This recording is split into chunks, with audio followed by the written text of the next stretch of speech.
আমাদের বাড়ির পুজোতে একজন পুরোহিত কাকু আসে, তিনি খুব সুন্দর রঙ্গোলি দেয়। চলো তোমাদেরকে দেখাই, কি সুন্দর, নতুন তোমরা আইডিয়া পেতে পারো। চলো দেখাই, অল্প অল্প করে করে রাখি, তারপর যখন পুরোটা হবে তখন দেখাবো। আপনি দেন কিন্তু খুব সুন্দর, আগের বছরও খুব সুন্দর দিয়েছিলেন।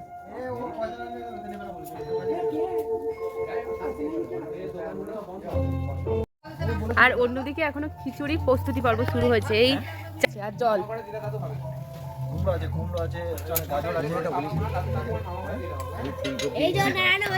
কি ফুলকপি আর গাজর, ফুলকপি, টমেটো এইসব হবে। খিচুড়ি, চালের খিচুড়ি,